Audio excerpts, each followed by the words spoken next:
every day that we get to host a book that asks us to rethink India, not as an idea or a headline, but as a lived, layered story shaped by institutions, choices, and a billion people moving in different directions at once. This isn't just another book launch. This is a book that nudges us to look at India not as a headline or a statistic, but as a living, pulsing story made up of millions of choices, chances, and contradictions. And that's what makes today special. Before we begin, I invite our guests, Professor Arvind Subramanian, Professor Devesh Kapur, Mr. Gautam Lakamraju, Dr. Debashis Sanyal, Professor Vidya Mahambare, and Mr. Srinivasan to join us for the lamp lighting ceremony.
To begin the morning, I'd like to invite someone who has been at the center of management education in India for decades. Dr. Debashis Sanyal, Director of Great Lakes Institute of Management, has led and shaped institutions across the country. Before joining Great Lakes, Dr. Sanyal has also held leadership positions at several other leading management institutes like NMMS Mumbai, MDI Gurgaon, etc. He brings with him over 3 decades of experience in building programs, strengthening academic systems, and mentoring leaders across industries. Sir, we invite you to deliver the welcome address.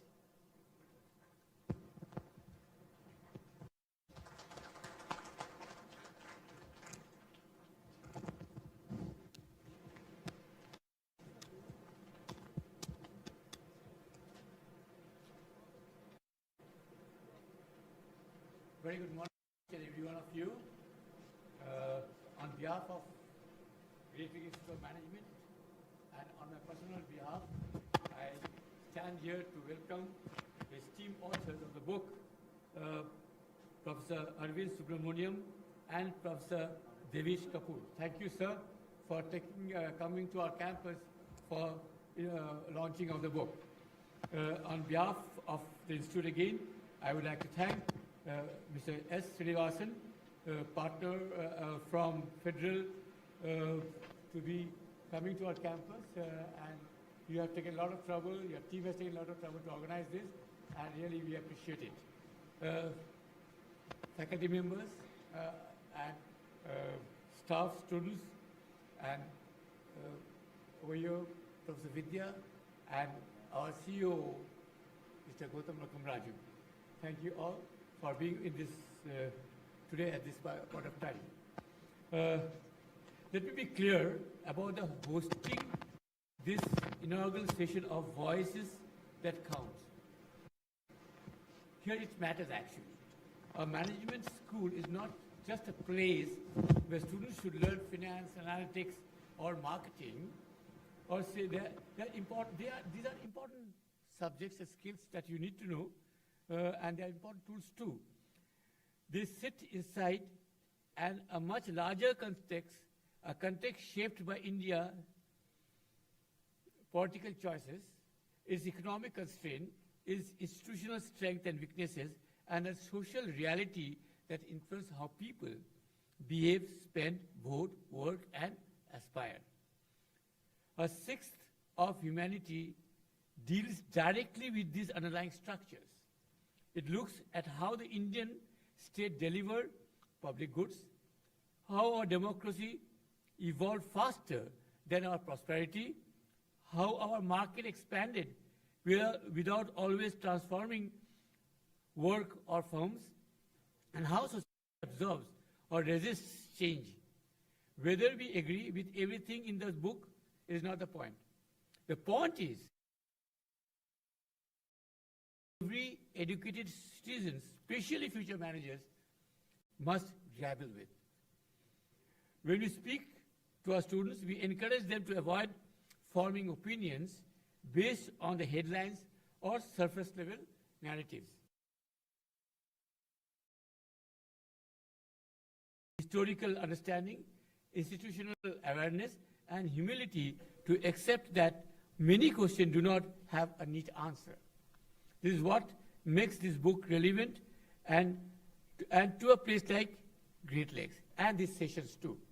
I would like to acknowledge the Federal for their support in putting the event together. A lot of coordination, planning, and background work has been done, and we appreciate the role in making it happen. Thank you all for being here. I hope today's discussion give us a more grounded view of the country we belong to and the institutions we constantly interact with, whether knowledgeably or not. Thank you, everyone, and I am sure that you will enjoy the next 1.5 hours that we are going to spend together. Thank you.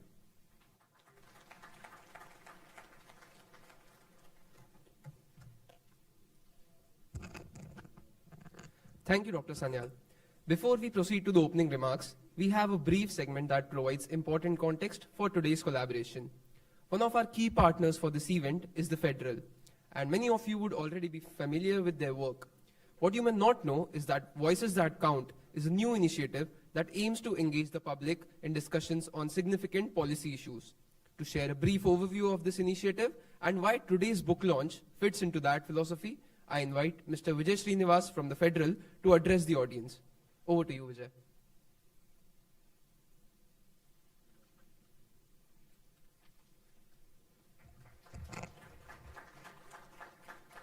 Thank you, Aryan. Thank you, Soumya. Ladies and gentlemen, good morning. It's my absolute pleasure to welcome you to the inaugural edition of the Federal's Voices That Count here at Great Lakes, one of India's top B schools. For those joining us for the first time, allow me for a moment to tell you who we are. The Federal is an independent digital news platform with a clear mission to look at India not just from the top down, but from the ground up, through the eyes of its states, its people, and its lived realities. Over the last couple of years, we have worked with deep conviction to strengthen that mission. We have launched 4 new regional editions, 2 in Telugu, 1 in Kannada, and 1 in Hindi. With these editions, the Federal now stands as a family of 5 thriving, state-focused platforms, each dedicated to reporting that is nuanced, honest, and firmly rooted in the places where India's story is truly written. At the heart of our work lies in a belief in federalism, in balance, and the idea that India's strength comes from its diversity of voices. Whether we are examining the GST 2.0 reforms, the 2-language policy, delimitation, or the shifting center-state dynamics, we remain guided by our principles to follow facts, to question power, and to speak truth, no matter where it leads, left, right, or the center. And this new idea series, Voices That Count, is a very extension of this work of ours. We're deeply honored to have with us 2 extraordinary thinkers, Dr. Arvind Subramanian and Dr. Devesh Kapur, as we shine light on the remarkable new book, A Sixth of Humanity. To all the dignitaries on and off the dais, to the students, scholars, and members of the academic community, and to everyone who believes in thoughtful dialogue, thank you for being here. Today, the ideas we discuss, they count. The questions you guys are going to be raising, they count. And the futures we imagine together, they count. And welcome once again to the Voices That Count. Stay great and stay federal. Thank you.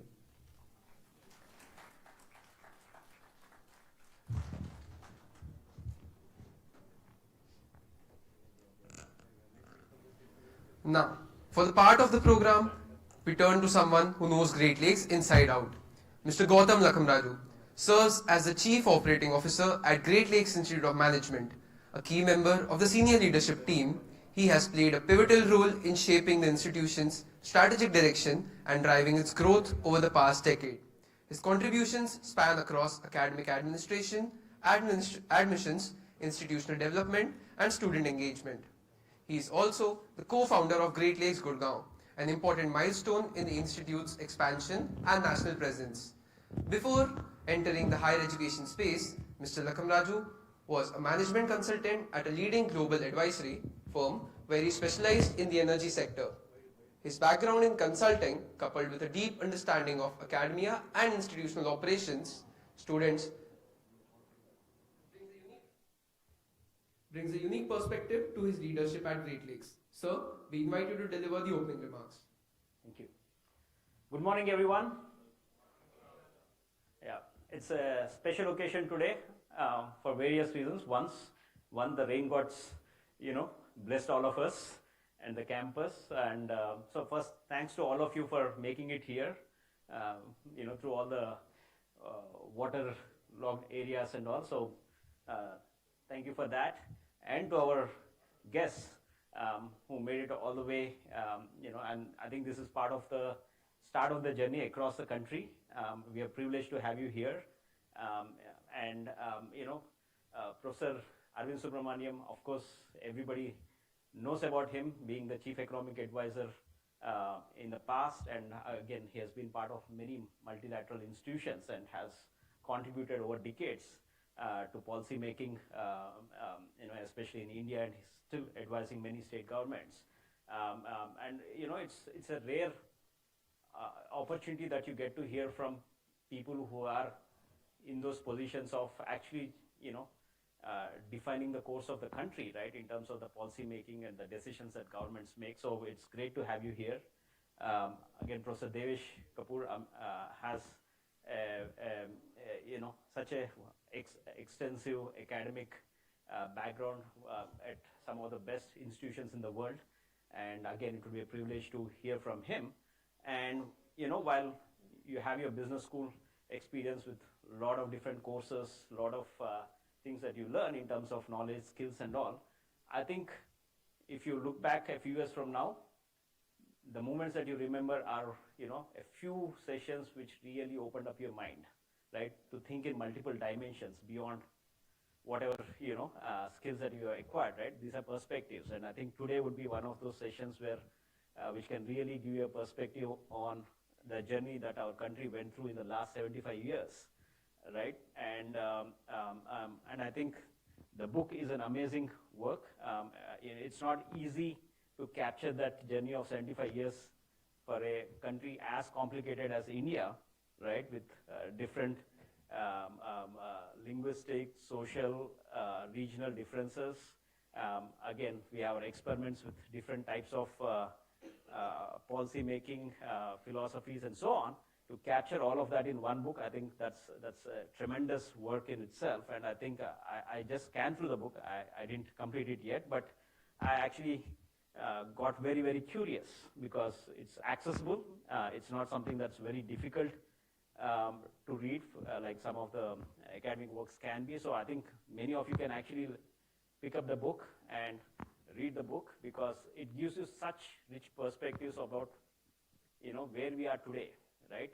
To understand where we are today and where we are going to head into in the next few decades. When you are decision makers, it's also important to know what we have been through because that has shaped our country, our policies and so on. So I think it's a privilege again to be part of this session and make the most out of it. Have your questions ready, take notes where you can. So enjoy the session and thanks again for being here. And also thanks to the federal team for organizing this. Without you, I don't think we would have had this opportunity. So thank you so much.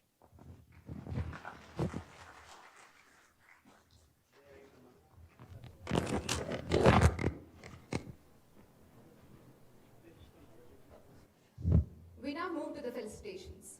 It is an honor to felicitate the authors of the book A Sixth of Humanity, Professor Arvind Subramanian and Professor Devesh Kapur. Professor Arvind Subramanian, former Chief Economic Advisor to the Government of India, is known globally for his ability to turn complex economic realities into sharp, accessible insights.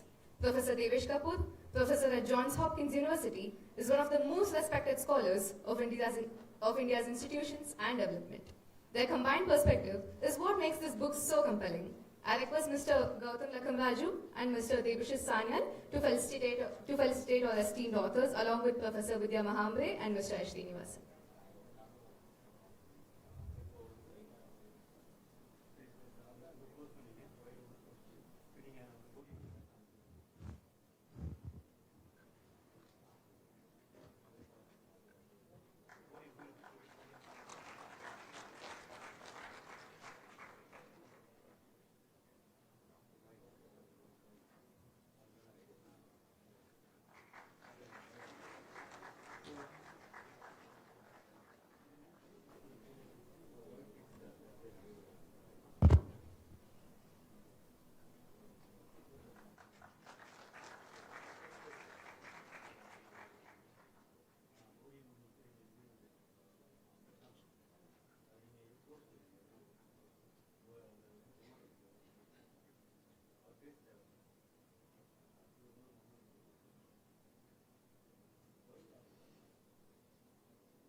Now we come Now we come to the moment this morning has been building towards, unveiling of the book A Sixth of Humanity.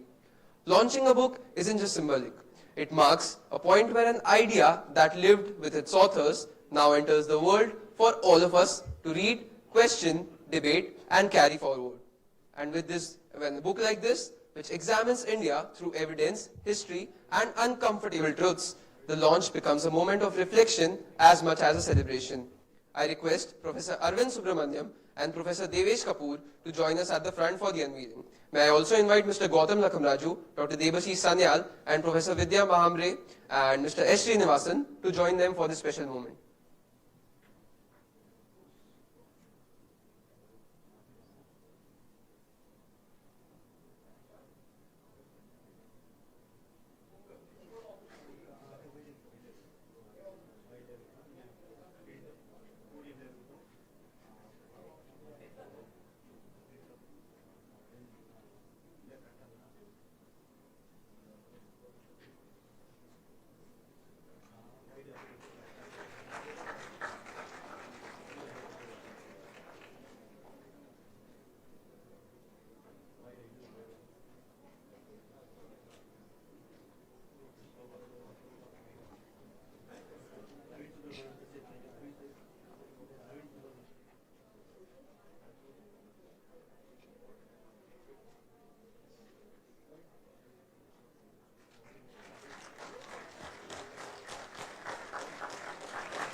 Shiv.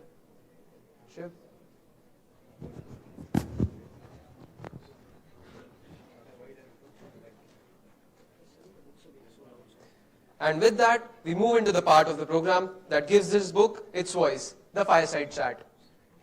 Now, before we move into the fireside chat, it's worth pausing to recognize why a book like A Sixth of Humanity needs a conversation and not just a launch. India's development story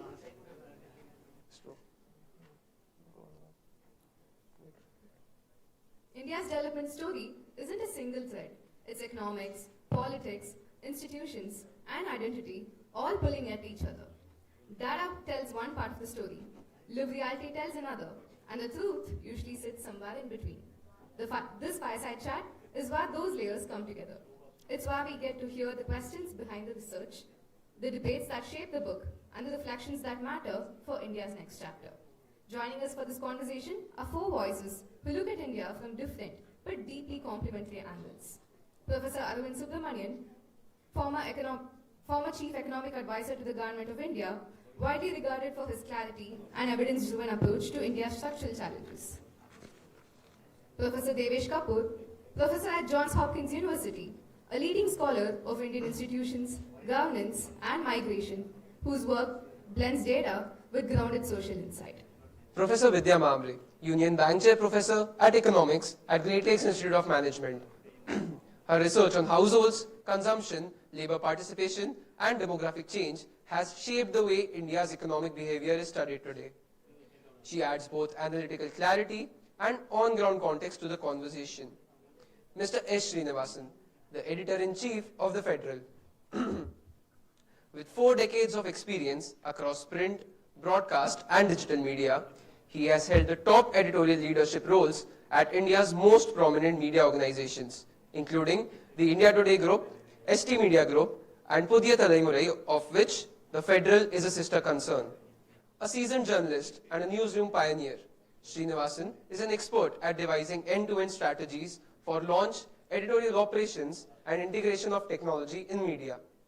With that, let's dive into the ideas that shaped the Sixth of Humanity. Our speakers are ready, the book is officially launched, and now the conversation truly begins. Together, this panel will explore what truly drives India's long-term trajectory, not just what's in the book, but the story behind it. Let's begin. Okay, so before we get into the panel discussion, the fireside chat, there's going to be a quick lightning presentation from our guest, Dr. Arvind Subramanian, Dr. Devesh Kapur. Okay, sure, cool.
When we give answers, okay, that's right. How will you move it?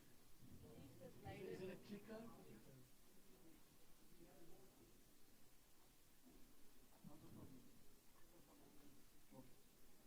Thank you so much. Let's try moving. Beautiful.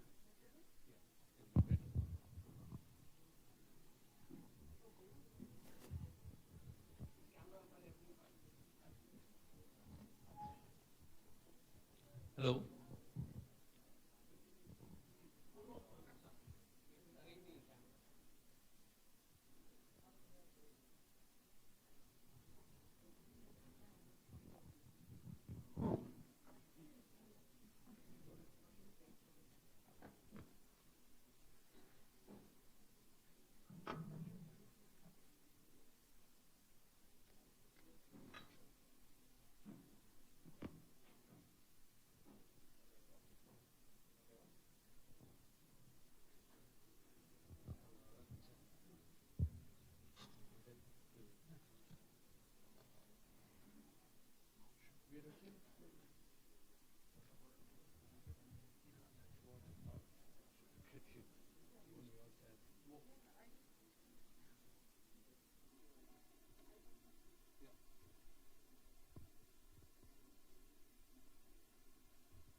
This side you guys can hear us, right? Because slightly I think for capturing them, we have to sit like this. Plus, please let us know if you can't hear in between.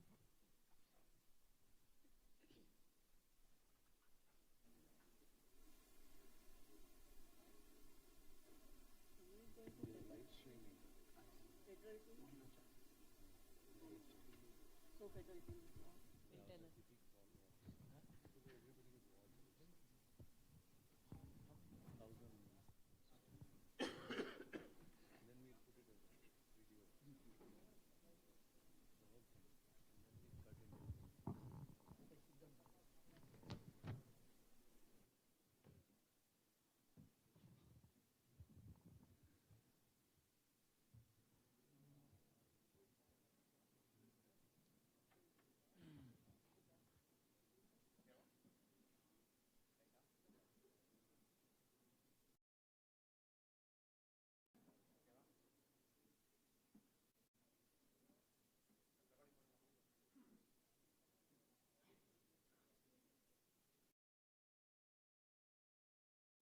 Good morning, everyone.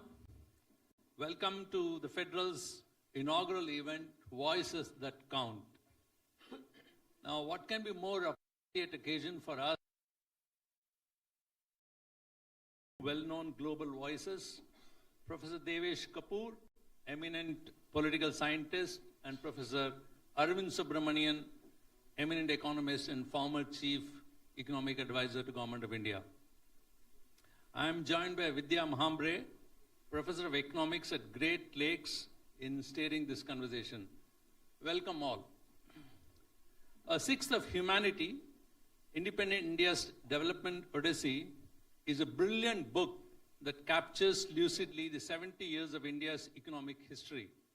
The book is a must-read for all those who wish to understand India's development journey so far and the challenges we face as we look ahead into the future. I must say, Ramachandra Guha's two books, Gandhi Before India and India After Gandhi, are my favorites. And similarly, I find A Sixth of Humanity a lucid, comprehensive book that gives a sweep of economic and political developments from 1947 till now. It's buttressed by facts, hypotheses, and arguments. An excellent book. I would recommend all of you must read this. Now, India's story, as described in the book, is one of four partial transformations: nation, state, market, and society. Not failing outright, not quite succeeding to its potential. India has done far better than it might have and not as well as it could have. So I've quoted from the book. So we have struggled to provide basic public goods such as quality schooling, routine healthcare, local infrastructure, and administrative follow-through. On the positive side, I list three major achievements of the Indian state and society. They are: despite extraordinary linguistic, religious, and regional diversity, India has held together territorially and politically for nearly 8 decades. I think it's a tremendous achievement.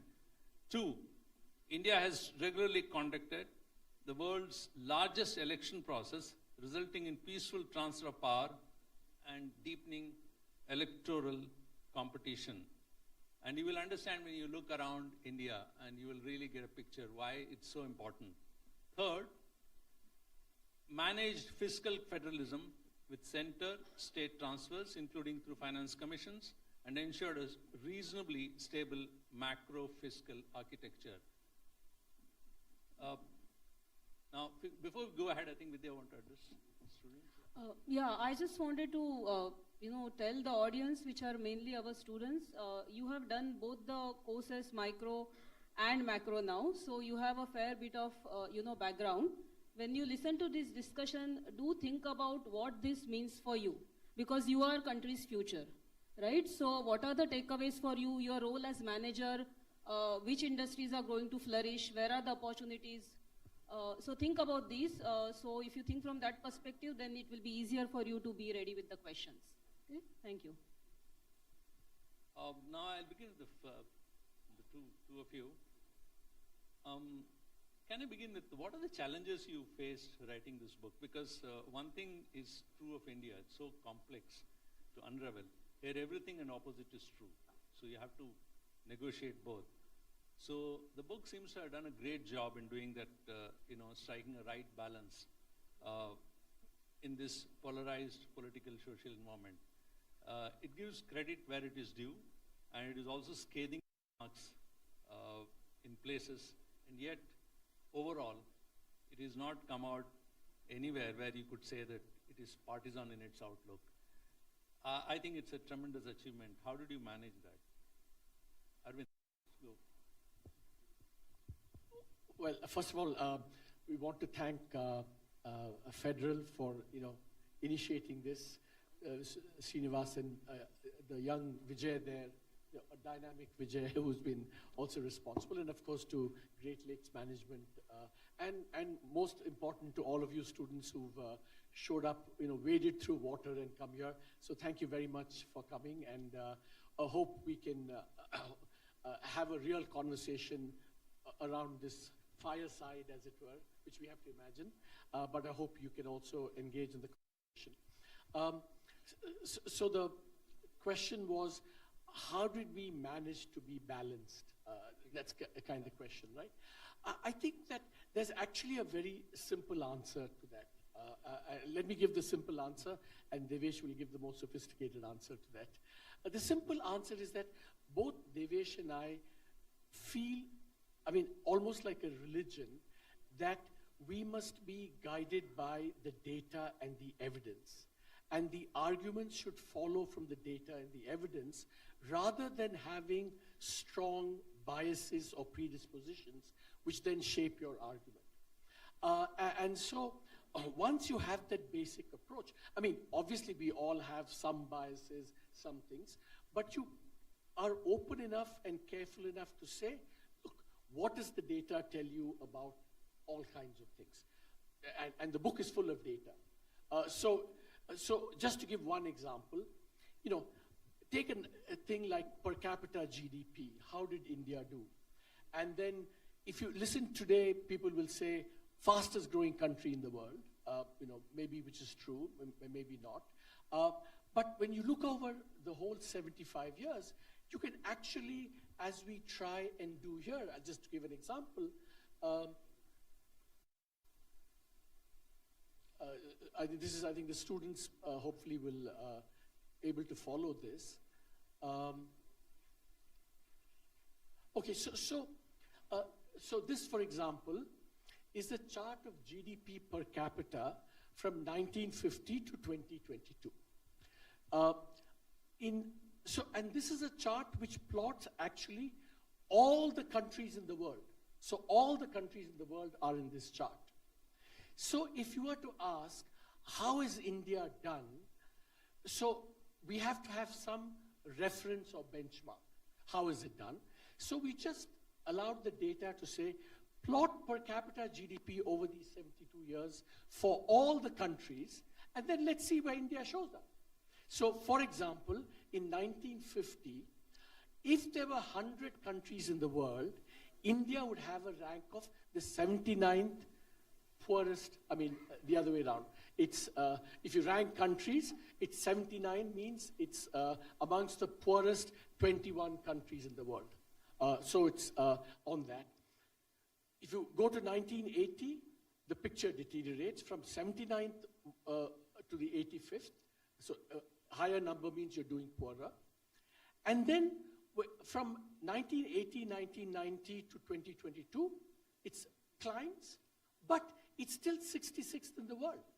So if you look at this, it's then very easy to say that in the first years, 1950 to 1980, India compared to other countries, actually its position deteriorated. And between 80 and 2022, it improved, but the level today is still not very great in terms of per capita GDP. So if you look at this data, you can actually make a number of fact-driven statements saying, India started very bad, performance in the first 30 years deteriorated, and then it caught up, but it's still a relatively poor country. So that's one example of how the data drives the evidence. Here is a quick supplementary. How do you ensure the credibility of the data?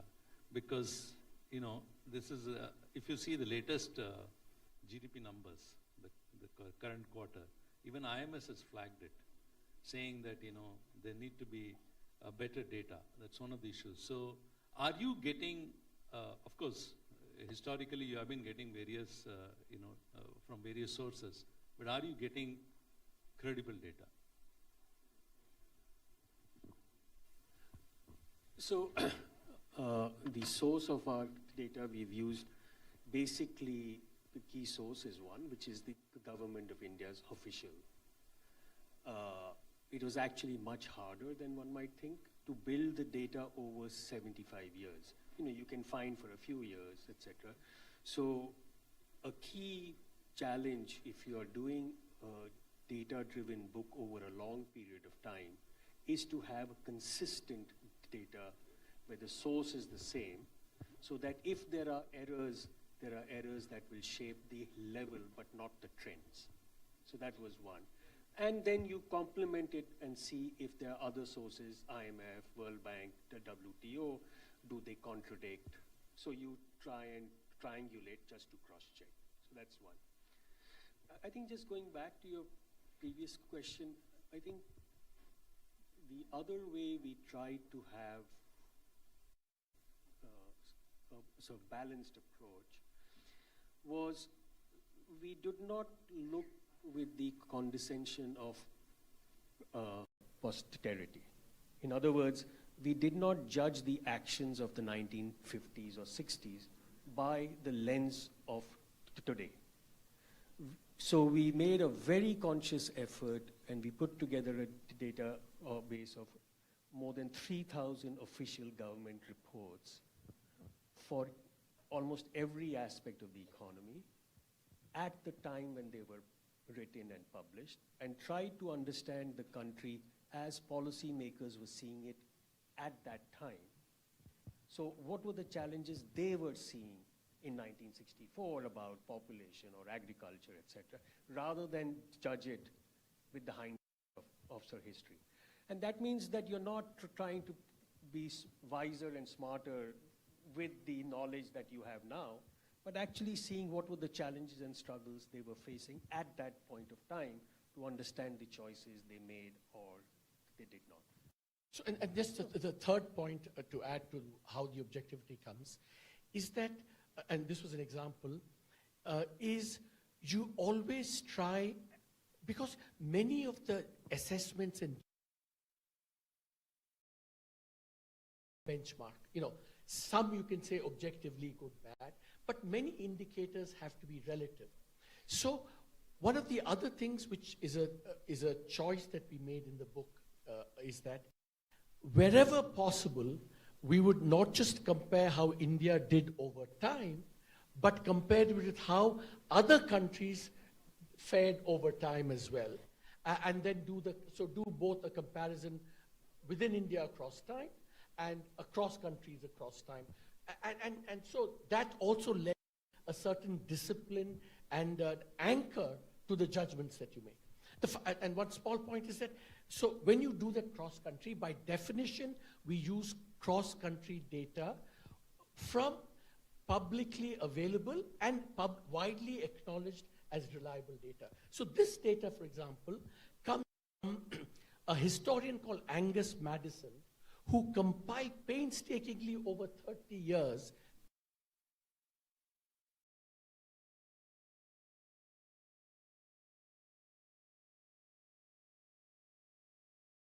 check, cross-check, cross-validate all the data that we have. Yeah, I'm sure. So, even the annexures in your book run over 100 pages. If we stay with this graph, as you rightly said, and the countries which we plot here, like South Korea, China, Indonesia, none of them had full democracy. And as you call in your book, India went for, your term, precocious democracy, universal franchise at a very low level of income. So one question is, was it, and you answer in the book that partially, is it when you have to build consensus and so on, that it is going to be a slow process? It is simply not possible to grow as fast as, these other countries. And more importantly, as initially was mentioned, we have done very well as a state in one-time big projects. So maybe eradication of polio example you gave, and electoral process was mentioned, and more recently building digital infrastructure. So state seem to be doing well in these one-off things, which are some kind of targets. So is our state good at in those campaign kind of a things, but bad at, consistent service delivery, and why is that so?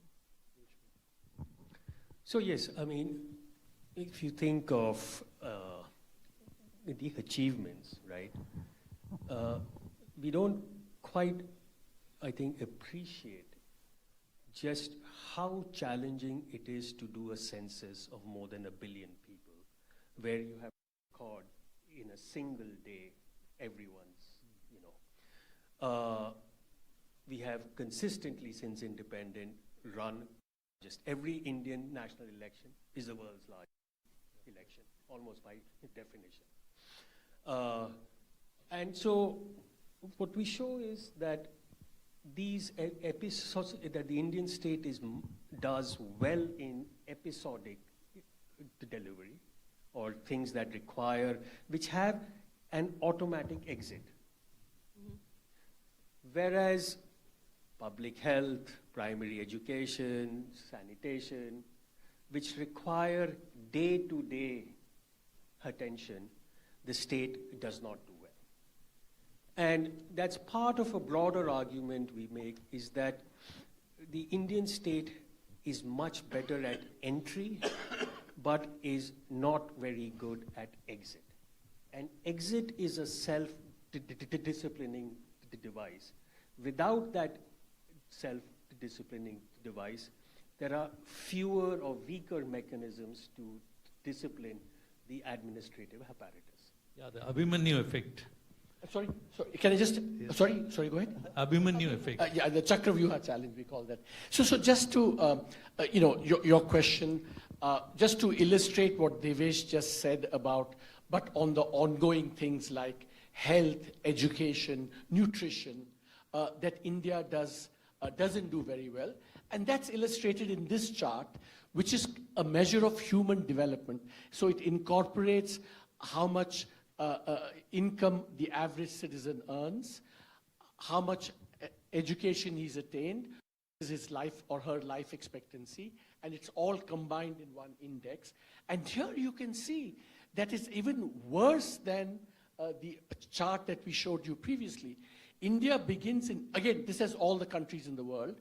India begins initially number 63, that's 63rd worst country.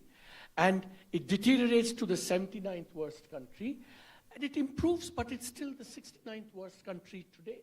And this shows that how modest our achievements have been on these ongoing things that you mentioned, health, education, and a whole bunch of things. And it's a consistent pattern that comes across through many, many outcomes.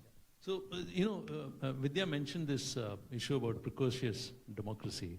And this theme actually runs through the book in various ways. It's not just about politics, it's not just about, business, whole lot of administration. Everywhere one could see the reflection of that. So the solutions also need to be, if the democracy is precocious, can you please explain why that word is used? And also, if that is the correct one, then even the solutions need to be sui generis, isn't it? So,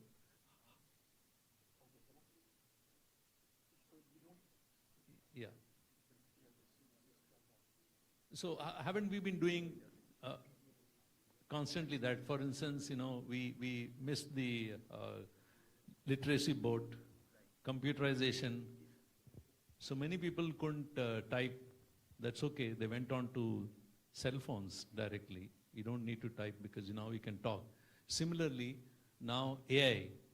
We haven't yet got a foundational model, but we could become world's largest user case. That's what Nandan Nilekani is saying. So isn't this continuing theme now? Yeah, so we use the word precocious in the sense of colloquially when we say a child is precocious. What we are saying, what we mean is she is more mature for her age, right? Compared to her age, she's smarter, etc. She's young, but still she's able to do. And so we use that sense, for instance, if you see this graph, this is a graph that shows how the franchise grows with economic development. So if you look at the quintessential... Franchise is just the right to vote, just to clarify that, yeah. So if you see the US and UK, which is the quintessential Western model of development, you see on the x-axis is per income, on the y-axis is the democracy, the expansion of the franchise index. And over from the 17th to the 20th century, gradually you see that as income increases, franchise extends. A second model is Korea, Taiwan, and in those cases, economic development comes before, and only after they've achieved a certain level of sort of middle income that they extend full universal franchise. The third model is China, where of course they have grown so rapidly, but there is no universal franchise. India, as you see, is really exceptional. It started off gave universal franchise at a very low level of income. That's the sense in which we use the word precocious, right? It was very distinctive in that the political development preceded economic development. In most other countries, it was either concurrent or it followed. But there's your question actually touches upon another aspect of precociousness, which is on the economic side and the structural transformation side. So there are many ways of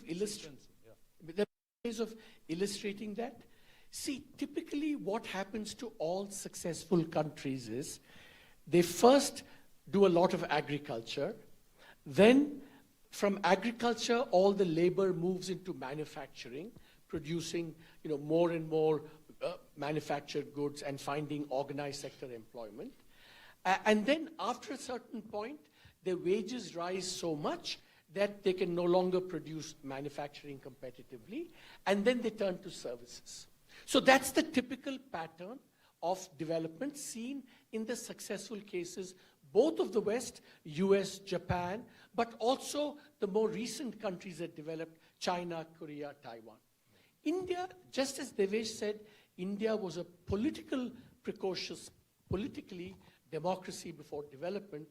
Economically, India was precocious, was that it defied this pattern and it has done much more services than manufacturing. In fact, India has underperformed on manufacturing, reflected in the fact that the share of employment in manufacturing in China, Korea, and Taiwan at the peak was even 35–40% of the labor force. In India, it has never exceeded 7 to 10% of the total manufacturing. And that actually leads to your question, was there a problem with this? We're very proud of our IT services.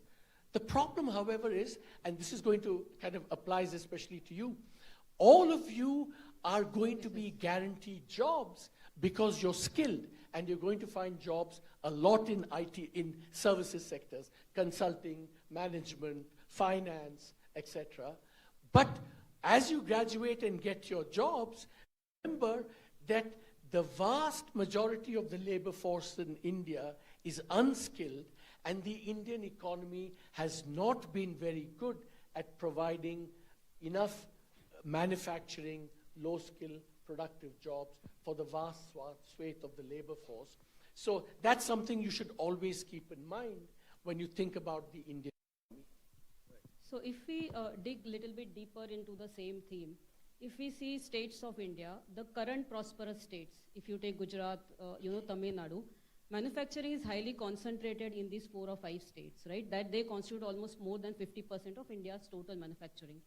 In these states and earlier West Bengal, manufacturing did reach something like 30% of the GDP. And as these states progress, of course, their share of manufacturing state GDP will fall, no doubt.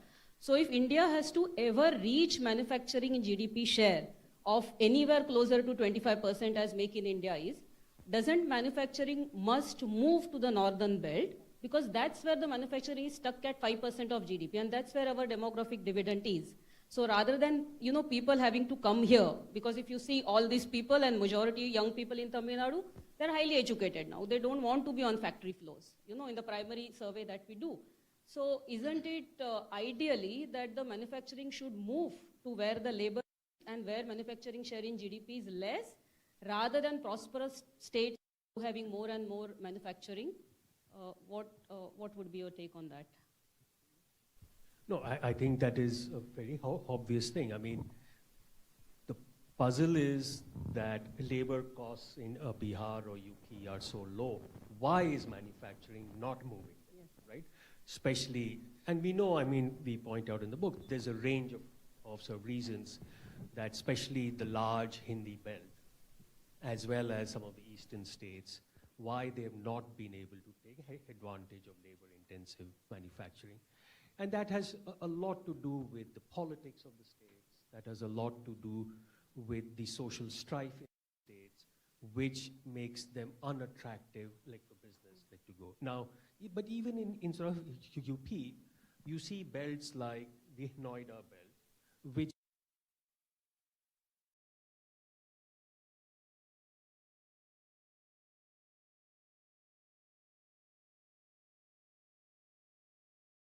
and I think that is, we point out, one of the singular challenges, because just UP and Bihar alone account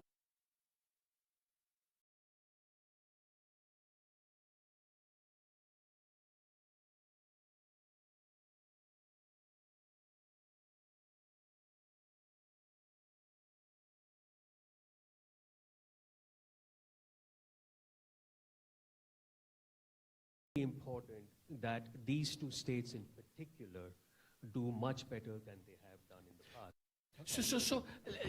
I think it's a very good question, a great question, and Devesh has answered most of it. But let's see it from a slightly different perspective, which is the following. So, okay, for reasons that Devesh outlined, investors for many, many years have been much more comfortable dealing with and locating in states like Tamil Nadu, Gujarat, Maharashtra, and as you said, that's where even today, for example, in the last 5 years, a lot of the Chinese investment, like Foxconn most famously, has come to Tamil Nadu, Karnataka, Andhra Pradesh, and it hasn't gone, as you said. But two things. One is, if you go to, and I've been to the Foxconn factory and some of the Apple factories in Sriperumbudur, what you will find is that even though the factory hasn't located in UP, Bihar, Odisha, what has happened is precisely for the reasons that you said, because wages in Tamil Nadu are very high, the labor force in these factories is one, a lot of Tamilian women from Tamil Nadu are working there. And second, a lot of the labor is coming from other parts of the world. So prosperity can spread by capital going to where the cheap labor is, or because capital is comfortable in Tamil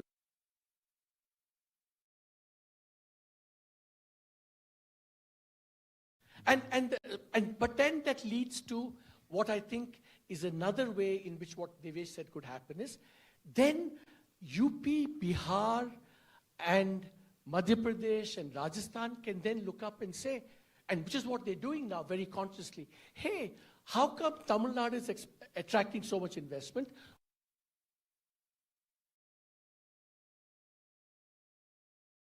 It's a global investment summit, because they all want attract this. So at least they're aware of the problem. They still haven't done enough to remedy the problem, but at least that awareness has spread. So I have a very important, the data point, which is quite amazing in your book, which you have written. I'll pick it from there. You know, what it says is, 1/3 of India, the south plus west plus Haryana, is actually for 3 decades have had the same pace of rate of economic growth as China, which I found quite amazing. But that's 1/3 of India. It wasn't enough to lift the boat, the remaining 2/3. See, and again, this is the chart. Again, this is something that certainly we didn't know when we started off with. So this is a chart, again, which plots the per capita GDP. Starting in 1980, everyone is at the same point, so that you want to measure the growth rate from 1980 onwards. You see where Karnataka, Kerala, and Tamil Nadu are very close to China. So it's Karnataka, it's peninsular India, Andhra Pradesh, in Telangana, Tamil Nadu, Kerala, Gujarat, Maharashtra, and Haryana.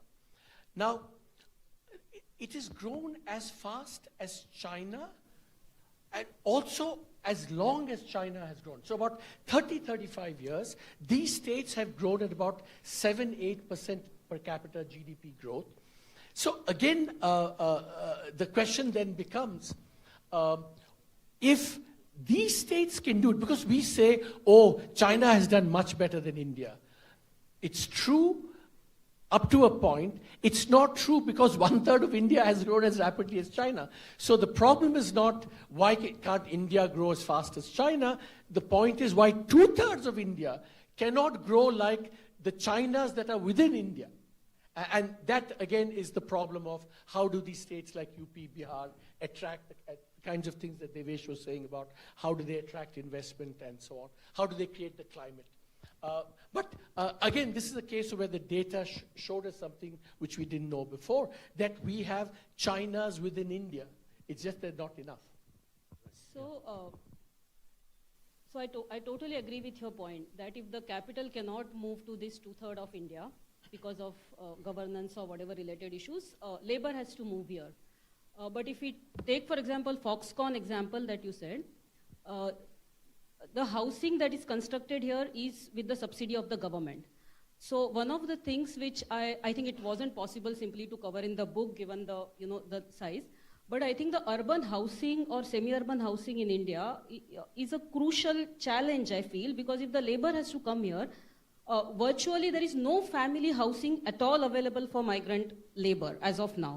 And the housing policy that we have in India, we have housing for all, but we are giving money and subsidizing to build houses in rural India where they have a plot. So are we misallocating the, or building the housing stock where jobs are not there? And, so how do we solve this, urban housing problem without which, permanent relocation is almost impossible. It will continue to be, circular, and families are just getting divided because, one person comes here, rest of the family is in the house which is built by the government subsidy, back home. So how do we overcome this challenge, or what do we need to do to sort out like urban housing or? First, if you look at what happened in China when you had literally hundreds of millions of people leaving rural to work in the factories. There too, because they have a very strict system, they didn't move with the families. It was always single women or single men. Because in factories on the assembly line, that's your prime labor force. Now, in India also we forget, in the first half, in the late 19th century to the 1920s, 30s, when you look at the cotton textile mills being built in Bombay and Ahmedabad and the jute mills in Calcutta, it was all migrant labor. A lot from the north, and there was housing built for the labor that was coming. So this is not something new. Now, you're absolutely right that especially to attract especially for female labor, having dorms for housing is absolutely key. But you can argue, this is the sort of a policy thing. Should that be built by the no, one, but which government? The central government, because the housing scheme you are talking about is a central government subsidy. Whereas both, I think a lot of state governments are also. But I think if state governments want to attract factories, this is the sort of policy they need to think about, is to build and say, we'll find the land and help build the housing to accommodate the migrant labor. So just one, before we see, let's be absolutely clear that this migration, permanent migration, cannot be a solution to this problem in the long run. Because we've seen around the world, India is wonderful in that it's one market and labor can move freely. But even within India, there are limits to how much a state is willing to absorb migrants from other countries and from other states. So the line which I like to use always in this, as a Tamilian, I feel this, Bal Saheb Thackeray was anti-Tamil before he was anti-Muslim. In the 1960s, a lot of the Shiv Sena thing was targeted against Tamils, I think. And it's now, many states are saying, jobs only for locals, for example, right? So migration as a way to solving the manufacturing and growth problem is not a permanent, and it's only also up to a point. Beyond a point, all the usual political problems will arise. Yeah, that's true, because the wages, there is a wage difference, so they also complain that migrant laborers are willing to settle at a lower wage. We'll skip that, we'll go to the next question, which since we are federal, it's very important for us to raise, center-state relations. Especially non-BJP ruled states are very upset with the center on two issues. First, let me take the issue of allocation of funds. They seem to think that there is some kind of an internal aid mechanism where the well-off states are constantly funding those receiving states, and they are largely in the north. So there is a certain, dissonance over that, and the states in the south keep raising it. Also, the related fact which they keep pointing out, which is factually right, is that social indicators are far better. Their outcomes in terms of population control and education are far better. So they are feeling that they are kind of the question is, are they being punished for performance? How do you look at it? So I'll begin and then you. So one is, as you know, Srinivas, that this is a really old issue. This is not new. If you remember the Sarkaria Commission, this whole thing of over-centralization. First of all, it was built into the Constitution. The center always had much more fiscal levers than the states.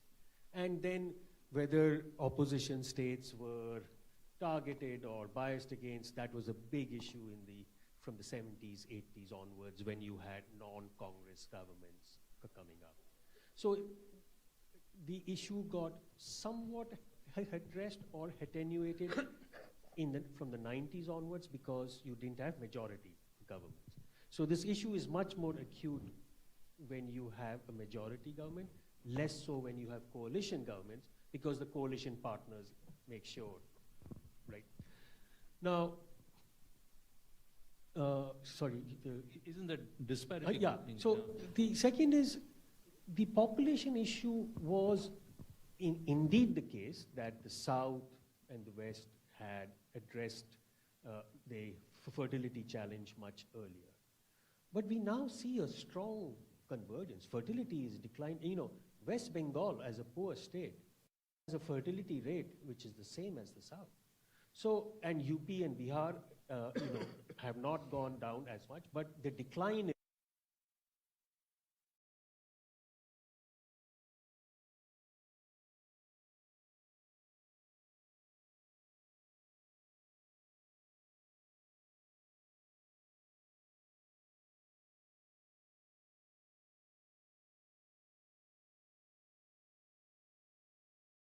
in any large federal country all over the world, there will always be some transfer from the richer states to the poorer states, because as a country, you want every state to be able to provide the same level of health, education, public goods, and that will always be a feature of all federal states, to attempt some equalization.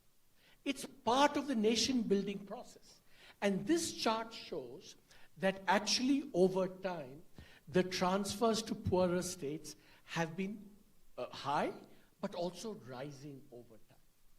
So now we come to the real issue, which I think is the real issue, Srinivas, that you raised, which is that if you look at this whole composition, this is a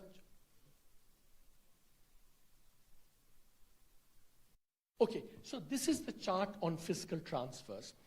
So above the horizontal line, those are regions that get more money, fiscal transfers from the other states than they generate from their own tax revenue, from their own GDP. So they are beneficiaries. Their transfers exceed their contributions. Below are the other way around, the donors, those whose contributions exceed transfers.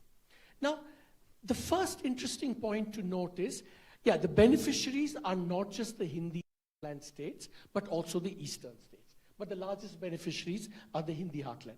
But in terms of the donor states, what you will see from this is that the largest donors in some appropriately measured way is not the South.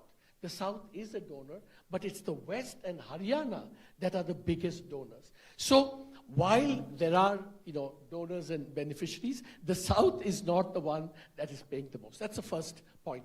But the last point I want to make is the real problem here is the following. It's the fact that these transfers are rising consistently over time and don't seem to incentivize good performance and penalize bad performance. That's the heart of it. That if there was some limited amount that was being transferred, and if it was somehow related to performance, and also if there's a trajectory for these declining over time gradually, I think it would be sustainable.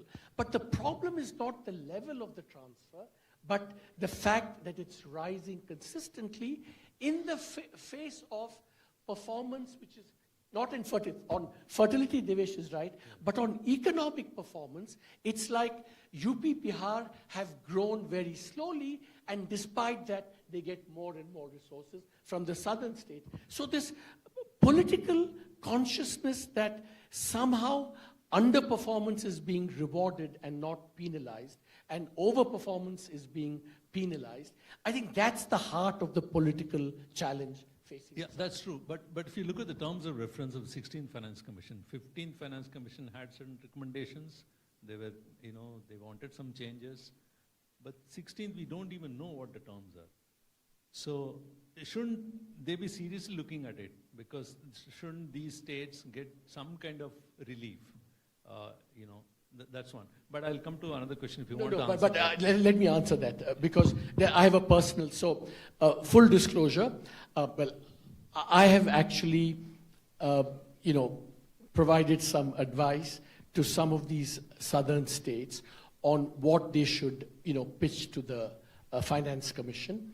And many of these states have made this pitch, and what they've said is, look, we are willing to provide these transfers, but just start correcting it a little bit. Make this, if we are doing well economically, don't make us give all the resources to the states in this rising manner. Put a check and make it start declining over time. That's the advice, and they've embraced some of these. So let's see if it comes out in the Finance Commission. So we don't know whether the terms of reference of the new commission have accepted. Now, Devesh, an interesting question related to this is, sorry Vidya, I'll take this. No, go ahead. So the issue here is political, as he says. Now, isn't that in a way also limited to another fear which is coming, the delimitation issue? Because again, this is related to population. So delimitation basically, if I have to explain it quickly, the boundaries of parliament and assemblies are going to be redrawn. And that is going to be based on the basis of the population. And since the southern states have managed population better, they feel that the representation could reduce and therefore their power at the center, the political power. And that's a very crucial question. So how do you look at it?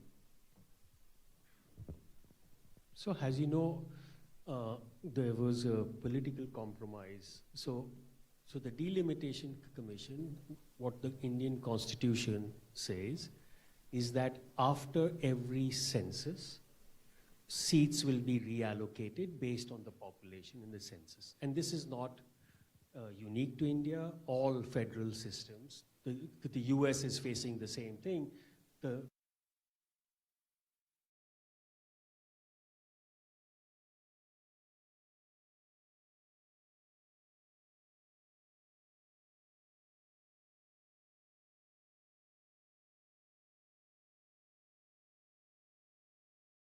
In 1971, there was a compromise to freeze the number of seats to 25 years. When that time came in the early 2000s, again, the decision was taken to freeze till 2026, right? So basically to wait after the 2021 census. So basically we kicked the can down the road. Now, a cardinal principle of the democracy is that every individual's vote should have equal weight. That is clearly not the case. Today, a voter in the South has much greater weight. So if you want to really think about one of the most basic tenets of democracy, which is everyone is equal, clearly everyone is not equal now. A voter in the South has much more. On the other hand, as Arvind said, that you cannot have a... I didn't get it. How the voter in the South has bigger power in his hand? Because the per MP constituency, there are far more voters in the North than in the South, right? So to that extent, right? Voters per seat, right? Yeah. So I think where you cannot have a situation where the South has both fewer seats and is making greater fiscal transfers. So the compromise that needs to be reached is the balance. Either the South gets its political representation is maintained despite declining populations, so that the overrepresentation per voter is greater, but the fiscal transfers, as Arvind said, may not, while they will not go up, will continue.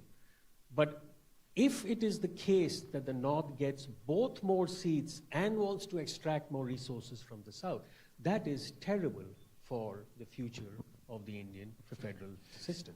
See, I think in all this, there are two elephants in the room which are actually shaping, all this is what we've said, I think is right. But really the two elephants in the room that are making these issues much more salient. One is what Devesh said. If the party in power is going to centralize and is going to kind of, say, impose the language, impose a kind of cultural uniformity on all the states, that was not part of the constitutional compromise, right? It's that political centralization and the attempt to foist it that I think is the real elephant in the room that's animating what the southern states are saying. The other elephant in the room is the divergent economic performance. If the divergent economic performance continues, these problems will continue. There's no getting away from that. So these are the two big underlying fundamentals that somehow need to be addressed.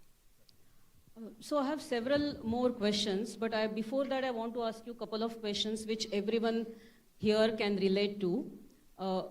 Group work is very important. And we know that group work many times doesn't go that well. What were the disagreements that you had in which areas when you're working on this book? And how did you go about resolving them for benefit of all of us? Did we have any disagreements? Then there was a perfect team without any disagreement. No, so look. Means any of the issues, Yeah. say when you're doing the historical, the performance. Look, fundamentally, if you're working as a, on a book like this, I think fundamentally you have to trust your co-author, so that when, different chapters, both of us would write the first drafts, he would write one, but then we would give that draft to the other person who could change it in whichever way. Mm-hmm. And you would not, he would explain why, etc. But you had to completely trust the other person that if they completely changed it, that was fine, because you were going to do the same, right? So I think trust is fundamental to anything. But to trust, beneath that, you have to also have deep respect for the other person, right? I think these were the two things. So of course we had lots of disagreements. It's innumerable. But that's the part where you have reason, data, argument to argue, and you reach a compromise, hopefully. Just to agree with everything that Devesh said. We only shouted at each other 3 or 4 times over 5 years. So, that's not bad going in this process. See, I think the other thing is that this is the advantage of fundamentally, see, because there has to be some fundamental ground rules that we accept, on which you can add the differences and then try and solve them. One of those fundamental agreements that we had is the data should speak and drive the argument. So if we disagree on something, if Devesh produces data saying, no, you're wrong, I have to accept it. If similarly, if I produce data says wrong, then he has to accept it as well. So there are these commonalities that we share. And I think the last point I would make is that the whole point of the book, of a book like this, is the fact that we have some common understandings, but we have come with fairly distinct and complementary perspectives. He's a political scientist. He looks at the world in a certain way. I'm an economist. I look at the world in a certain way. But what we said, the reason we wrote this book is to say development cannot be explained either by political scientists alone or by economists alone. And how do we then show the world that by coming together, we can have a richer story about Indian development? Yeah, I think that illustrates the point of how important the diversity in any team is, and trust and respect. So fantastic takeaway, I think, for our audience. Second question that I have, which maybe you talk a lot about the institutions, of course, in the book, and India's institutions are weak and so on. Suppose institutions were to become perfect in India, given that many are headed in different industries and different roles. If the institutions were to become perfect, which is the firm, or maybe that is too narrow, maybe which is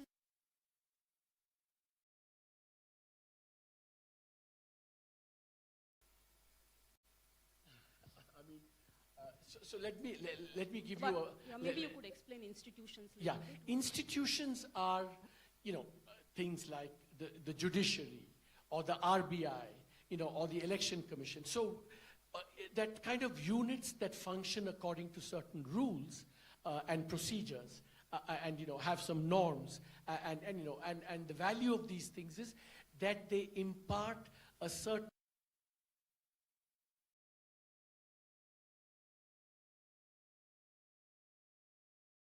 and comfortable investing. So you asked a very good question. So the question was, if institutions were to improve, which industry would be affected? I'm going to give a slightly trivial example, but I think it has a broader point. So my wife in the last 3 weeks has been trying to fill a certain form, Indian embassy form. And believe me, she and I spent 3-4 weeks, 100, 200 attempts at trying to fill the form. So I mentioned this to one of my friends, and he said, one of my younger friends, he said, boss, if you go to YouTube, in every language of India, including Bhojpuri, they will give you detailed instructions on what is wrong with this form, where the error will come, and how you must get around these errors. So if the institution of government bureaucracy improves, this jugaad industry will be finished overnight. And so there are lots of jugaad industries in India which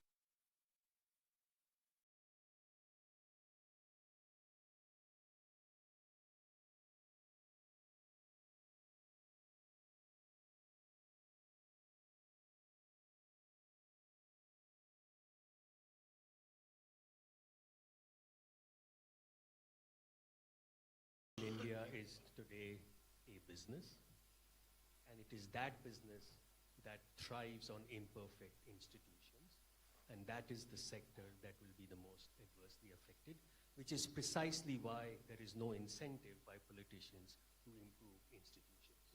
Indeed, totally agree. I think it's time now to take questions from students. That is what they are indicating. So just one or last two questions. You want to take that banking one, and then I'll do that, and then we can go. Yeah, we could. So one of the questions I had is, you were talking about the underperformance by the different states and so on. So that way, if we think about underperformance of industries, one of the industries you talk about is India's banking sector, and how the public ownership of the banks So we agreed that there is underperformance, no doubt. There was financial repression for most of the time period and so on and so forth. But nonetheless, private banking really hasn't found the solution of majority of Indians poor. Right? The charges still remain the high. If you don't have a normal bank account, there's a minimum balance that is required. When we talk to poor people here, essentially, they get penalized for not maintaining. So private banking is still quite expensive. NBFCs, microfinance institutions, all of them still depend on the banks to get the funding. So before we do away with public ownership, or reduce public ownership, which I agree with, but once we do that, how do we ensure that real financial inclusion does happen by the private sector banks or private sector financial institutions? See, I think it's a great question. And here's a chart that shows the red line is the return on assets of private banks, and the black line is the return on assets of public banks. And generally, if you listen to Warren Buffett, his objective benchmark is that the return should be 1 plus, being conservative here is 1%. So if you look at this, the public sector has consistently underperformed not just the benchmark, but also the private sector. Now, then the question is the public sector underperforming because of it is doing these social functions that private sector is not?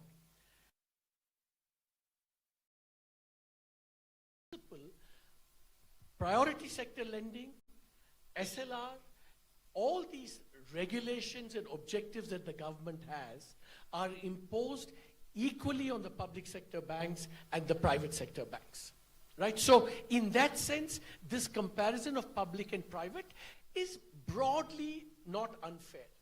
However, it is the case that historically, because when the banks were nationalized in '69, the public sector banks did a lot of branch building and extension and reaching the poor in a way that probably the private sector banks would not have done. So I think that is right. So I think we should come up with measures. But here's the conclusion I would take away from this, is that we can separate ownership from and find other instruments to target the people that we want to do. So the problem in India is that once you say public, there are no standards to which you're held because there are multiple objectives. If you say, as you say, oh, returns are low, they say, no, but we fulfill this social objective, we had this other objective. And that's why Y.V. Reddy calls this joint family banking, because he says joint family, nobody knows who's doing what, and nobody cares, So that's accountability mechanisms become weak. So the answer to your question is, yes, there is a problem of inclusion, but we must have, especially now with cash transfers and universal basic income, we can find instruments to better achieve those objectives, but don't overload this on everyone. Yeah. So before we go to question and answer session, one last question I would like to ask. So we started with nation building. So where is this India's nation building project moving? If you look at overall these 75 years, you have a broad view. What you have listed is, you haven't offered any solution. That's you're holding back. But you do point out that urban collapse, that's you use as a metaphor, air pollution in Delhi. But then you're also trying to point out the whole lot of problems are there. One, of course, freebies. The other important issue which we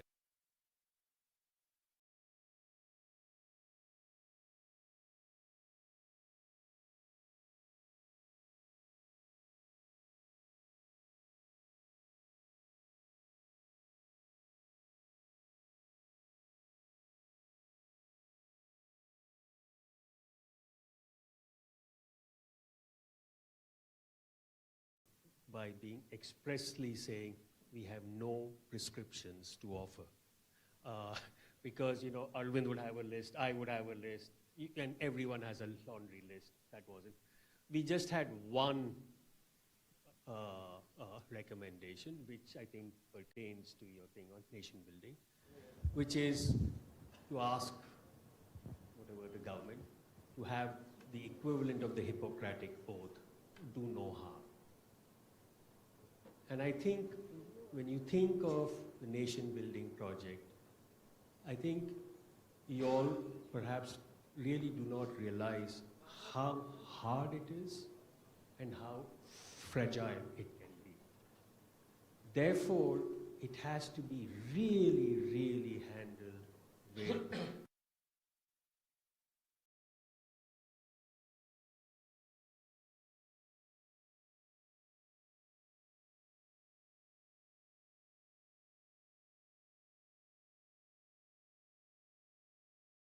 means. Democracy is not just about elections or institutions. It's about norms. And one of the single most important norms of democracy that matters for nation building is the norm of self-restraint. The norm that if, despite you having power, you will still be talking to people who don't have power, you will still engage them, you will still talk to them, you will still listen to their ideas, and you might even learn something from them. I think that lesson is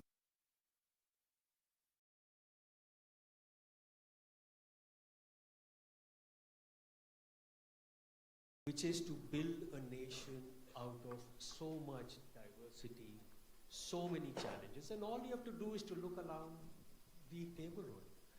The constituent parts of British India, Burma, Ceylon, Pakistan, all of them have had so much strife, civil wars, all of that.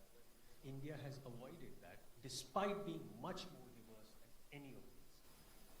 So I think that's the way in which we sort of link our recommendation of doing no harm, like for nation building, hand in with care. Just add just 1.5 small points to what Devesh said. I think this is where the comparative analysis helps. I mean, the achievement of nation building from such diversity, Devesh pointed to the neighborhood. But if you also look around the world, the former Soviet Union, similarly large, diverse country, broke up. Former Yugoslavia, large, diverse country, broke up. Myanmar, as he said, in the neighborhood. Nigeria didn't break up but had a civil war, etc. The former Sudan, same problem. Former Ethiopia broke up. So unless we see this in a comparative context, we don't recognize how great this achievement was.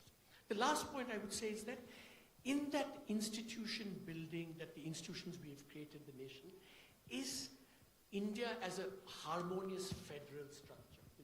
Relationships between the center and the state and between the states. What we call, cooperative federalism. If you look going forward, every problem of India of any consequence, whether it's the air pollution problem, whether it's the power problem, whether it's the agriculture problem, whether it's in fact the migration problem, will have to be done cooperatively between the center and the states. And so if that basic trust amongst center states gets eroded, all the future challenges will be that much more difficult to overcome. Yeah, I think we can open the floor. Thank you very much. I think we can take the question from the audience.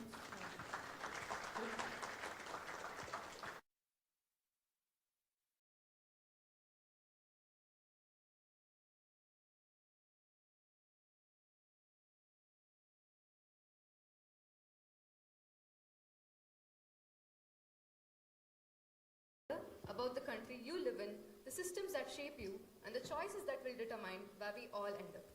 Now, we open the floor for the short Q&A. Please raise your hand if you'd like to ask a question and a mic will find you.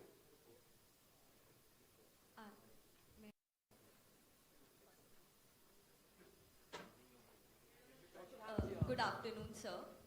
So my question to you is, cities are central to development, yet the urban governance remains weak. Why the urban reforms have been so politically difficult? So,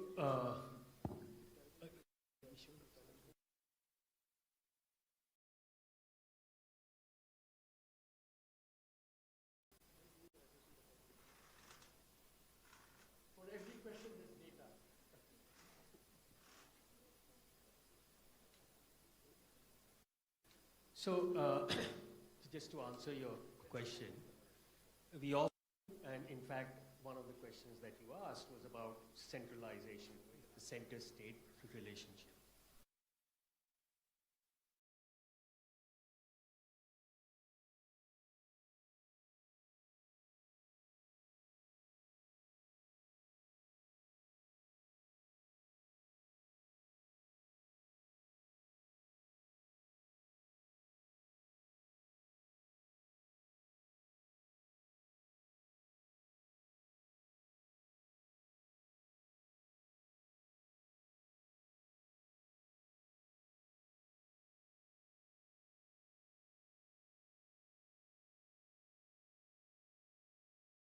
At the federal level or the local level. In the case of India, vastly more are at the state level. And that, of course, is one of the factors why urban governance is so weak, because urban local bodies have been deliberately kept weak. And the reason is quite simple. Votes are in rural India, the money to be made is in urban India. And which means controlling urban land. That is the real source of wealth and rents for politicians. And therefore, giving up that source of rents is going to be very, very hard. The 74th Amendment, as some of you know, tried to shift power to urban. But the states have ensured that for the most part, that amendment, they have sabotaged it in every manner that they can. And you're absolutely right. For India to grow, its cities have to be the engines of growth. And if the cities and governance is weak, that will weaken that engine of growth. If I may quickly add, book has, this is very, if you really want to know why every year Mumbai gets flooded, why there is so much of, air pollution in Delhi cannot be controlled, why Bangalore's traffic problem is so intense, it's all because of this graphics. But there is no fund which goes to third tier of governance. See, I think, we should go and get Sir, this said. Sir, sir, yeah. So, West Bengal, so question related to West Bengal. Directly pointed out that West Bengal in the 1980s with the Jute migration has played a central role in the labor supply growth. But episodes like the Tata Nano project in Shingur that highlight a deeper economic challenge. So how can India balance the trade-off between using fertile agricultural land for industrialization versus protecting agrarian livelihoods? Because that was the main, because the Tata Nano project was the main reason why the Buddhadev Bhattacharya-led CPM government toppled over for the Mahambare Banerjee TMC government. So what is the, so how that can be a trade-off for the government to, between using a fertile agricultural land for setting up a project or maybe for the agrarian livelihoods? So, look,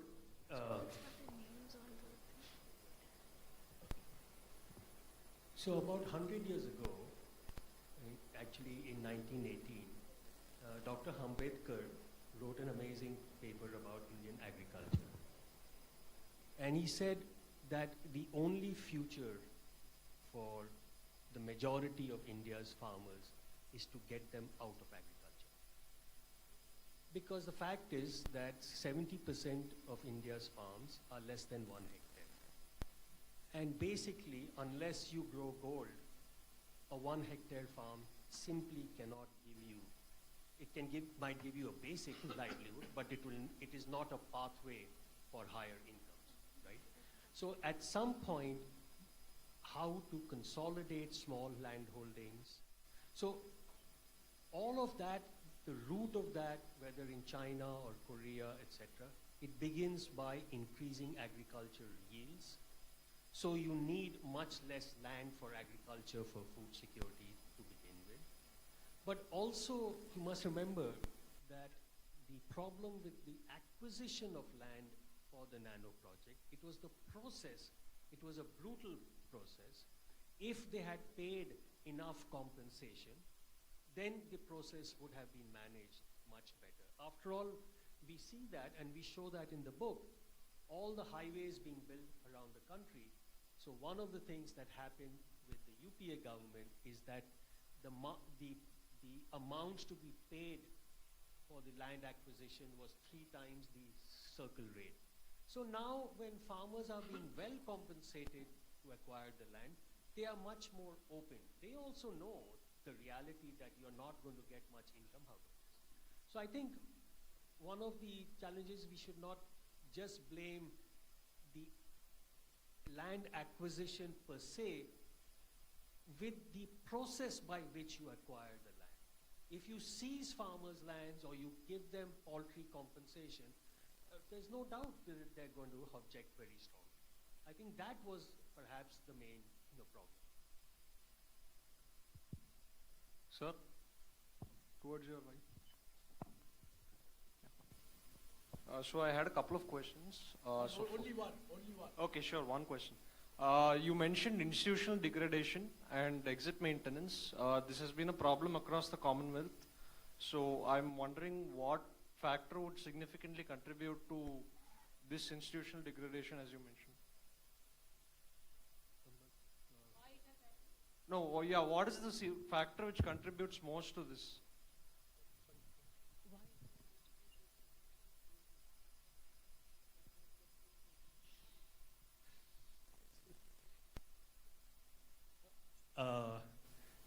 That's a long question, but look,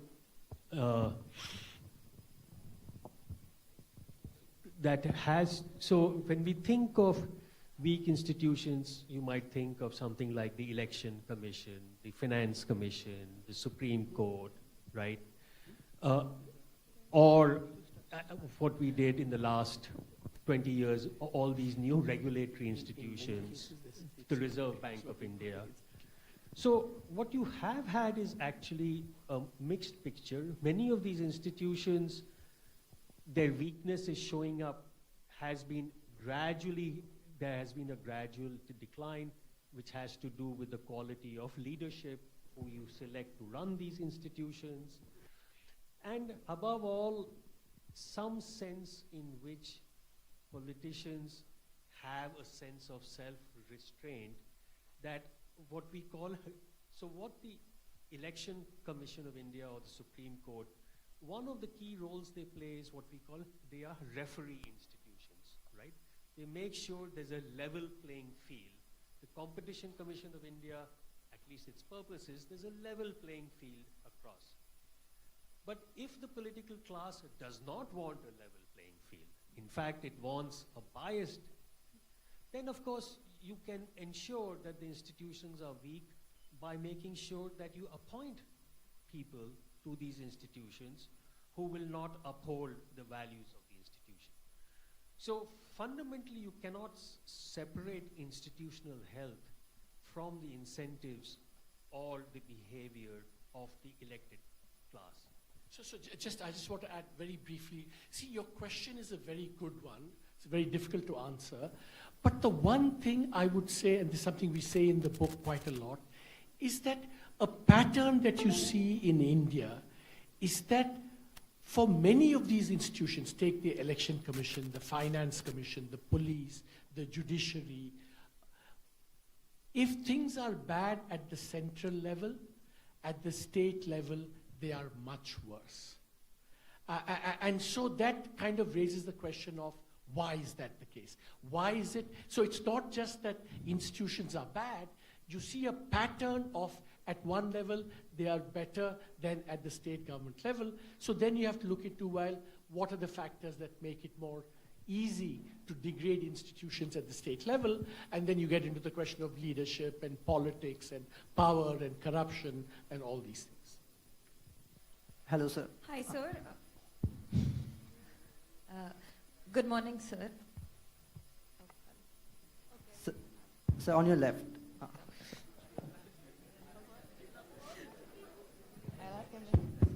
Hello, yes, please. Good morning, sir. So my question is regarding the topic of fiscal transfers that we were talking. So if some states' GDP is as high as China and other developed countries, as you mentioned, that some states aren't able to attract, be it by political governance or other factors, why not allow well-doing states to get more physical transfer? If anyway they are going to host or welcome the laborers, because our primary goal is to increase the well-being of everybody in the nation. So in a perfect world and unbiased world, that would be ideal. So this pays way to my question that does the party in the power really shape the physical transfers between the performing and underperforming states due to the personal bias? I mean, so strictly speaking, the task of doing this is left to the Finance Commission, which is a constitutionally appointed body every 5 years. They have to make a ruling on there are many issues, but the two big issues a Finance Commission has to say is the total taxes that are generated in the country, or at least collected by the center, how much will be kept by the center, how much will be kept by the states. That's called vertical devolution. How much is kept by the center, how much is kept by the states. The second question is, of the amount that goes to the states, how will it be shared between the different states? So these are the two big questions that every Finance Commission has to give a verdict on. And generally what Finance Commissions have done, so broadly they've been independent, they've not been subject to as much political pressure as other institutions. And broadly what they have done is, over time, they have gradually decreased the resources that go to the center and increased the resources that go to the states, because the responsibilities of the states rise over time. They have to do much more development expenditure. And as between states, they have chosen to adopt this model where more and more redistribution takes place over time. So that's what the so it's a largely non-political, technical thing done by the Finance Commission. And by and large, in almost all the 15 Finance Commissions, whatever the Finance Commission has recommended, the central government and the politicians have accepted. So that's the way it works. Sir, hello sir. Sir, you talked about the need and importance of growth in 2/3 of India, especially states like UP, Bihar, Odisha. In my state, like now people are demanding that we need the industries, we need factories. So government are also thinking about in that direction. But my question is, how much is it's difficult for the government to compete with the state like Tamil Nadu or Maharashtra for diverting the investment from these states to their states.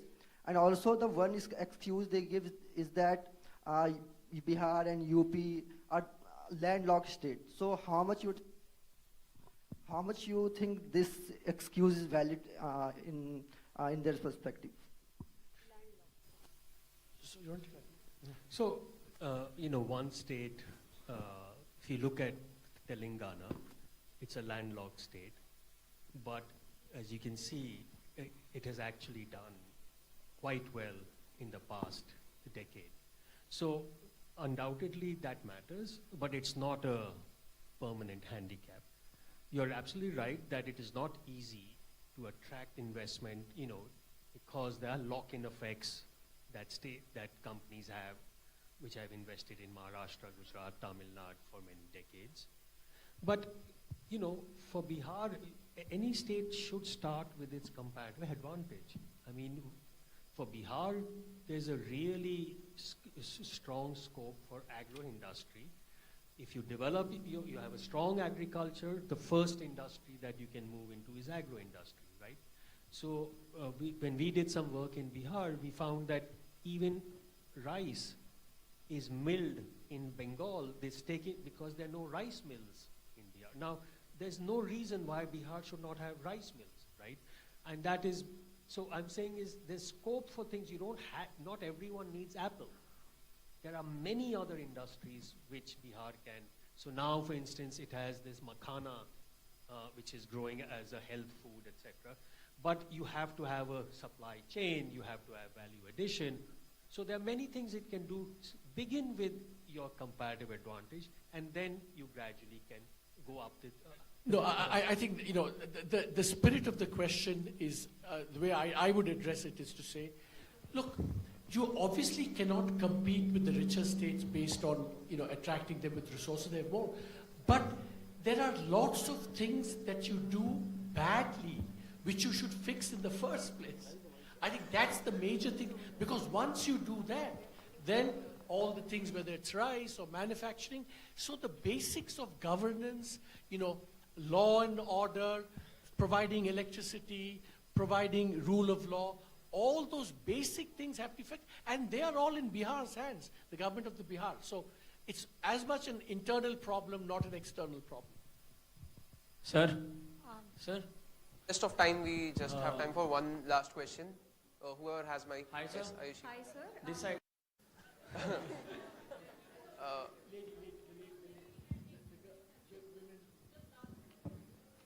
Hi, sir. I am Ayushi. The part where you mentioned that development is co-produced by state and society, it really resonated with me, and my question perhaps is from that lens. It's very ordinary. So all of us are either entering for the first time or re-entering the workforce. So as informed citizens and professionals both, how can we address, you mentioned that there are institutional voids that are there are social structures that are weak. So where is it that we should focus on? There's public deficit when we look at education, healthcare, in terms of manufacturing ecosystem, we don't have things in place. So for us, both from a citizen lens and from a professional lens, what should be our critical priorities at this juncture?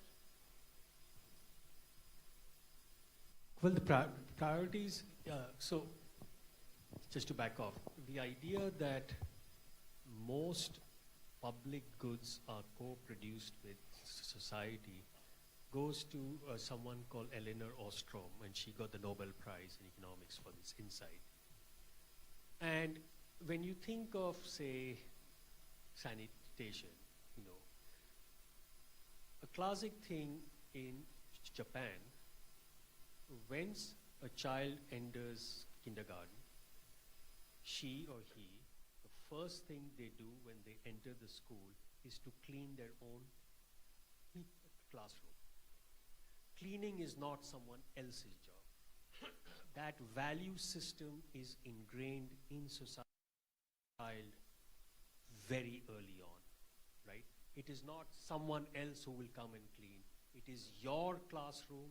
You are responsible for your surroundings.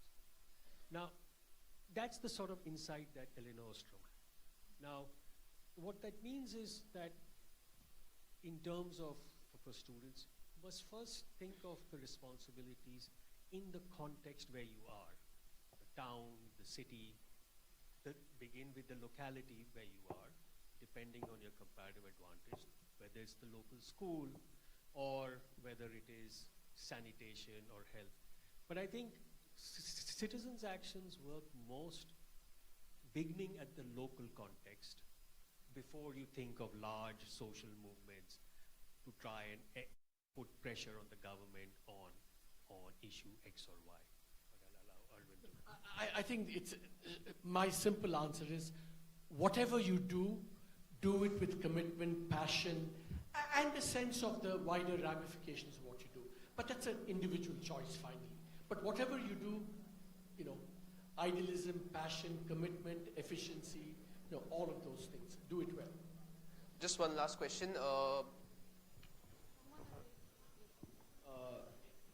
Good afternoon, sir. No, just a second. This side. Good afternoon, sir.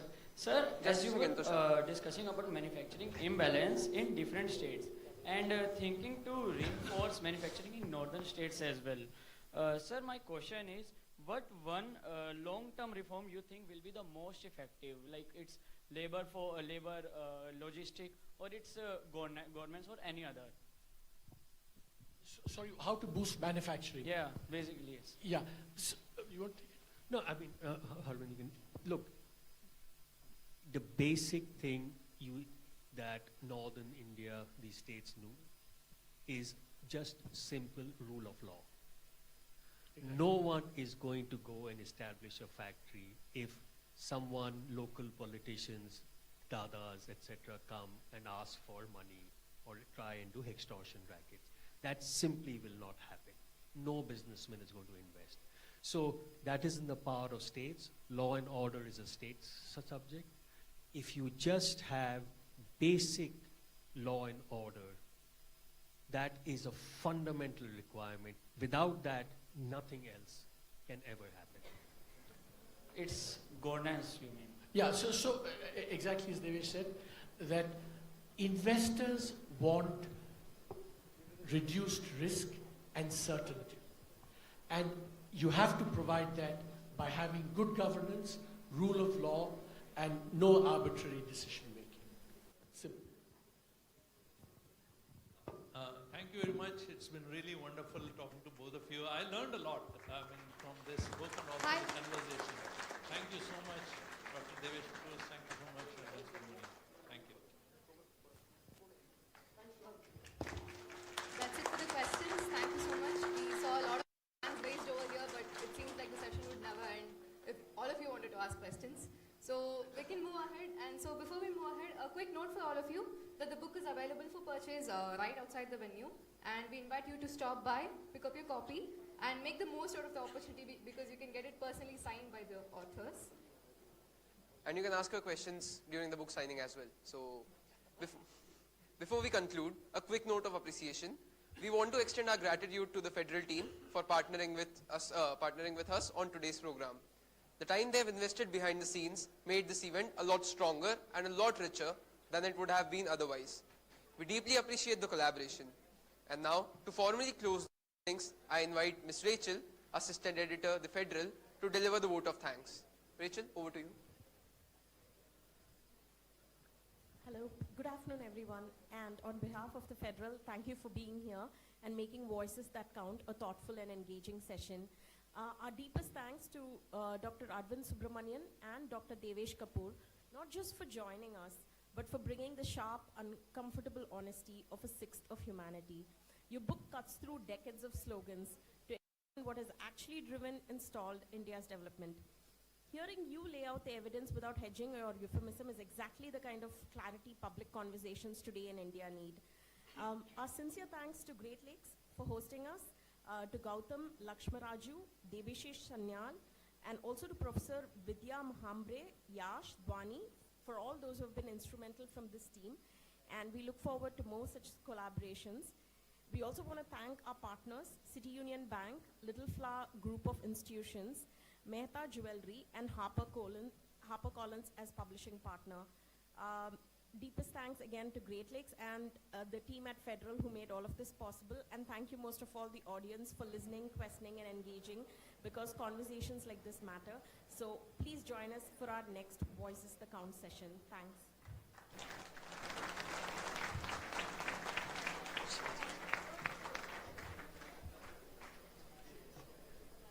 That brings us to the end of today's discussion.